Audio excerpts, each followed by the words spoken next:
हम में से सभी लोग अपनी सारी जिंदगी पैसा कमाने में लगे रहते हैं और उस पैसे को किस जगह पर रखना है इसका हमें बिल्कुल भी पता नहीं होता। हमारे घर में लॉकर या सेफ या तिजोरी किस जगह होनी चाहिए ये मैं आज आपको बताने जा रहा हूं। वास्तु के हिसाब से सबसे जो अच्छी डायरेक्शन है लॉकर या सेफ बनाने के लिए वो है west of south west direction. Second direction west भी हो सकती है, हमारी साउथ भी हो सकती है, जिसमें हम नॉर्थ की तरफ को तिजोरी के मुंह को खोलते हैं। अब मैं आपसे ये बताना चाहता हूं कि 3 ऐसी डायरेक्शंस हैं जिनमें आपको भूलकर भी अपनी सेफ या लॉकर को नहीं बनाना चाहिए।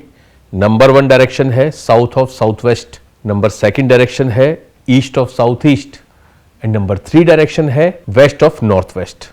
तो इन 3 डायरेक्शंस को छोड़कर अगर आप अपने लॉकर को किसी और डायरेक्शन में लगाते हैं, जिनमें से खास तौर पर जो मैंने बताया west of south west, west और साउथ में अगर लगाते हैं तो वो आपके लिए बहुत ही फेवरेबल होती है। बस एक बात का ध्यान रखें कि अगर आप साउथ डायरेक्शन में लगा रहे हैं तो ब्लैक या ब्लू कलर की सेफ को कभी ना लगाएं। अब मैं इसके साथ ही बताता हूं कि अगर हमें और ज्यादा डीप में जाना है तो हम लोग आपके एस्ट्रोलॉजी को भी यूज कर सकते हैं। तो जिस किसी के घर में हमको लॉकर की जगह देखनी है उस इंसान के होरोस्कोप को अगर हम देखते हैं तो उनके 2nd हाउस के अंदर जो भी राशि आ रही है उस राशि की डायरेक्शन में हम लोग उस सेफ को लगा सकते हैं, या उस 2nd हाउस के अंदर जो कोई प्लैनेट आ रहा है उस प्लैनेट की डायरेक्शन में हम लोग उस लॉकर को लगा सकते हैं।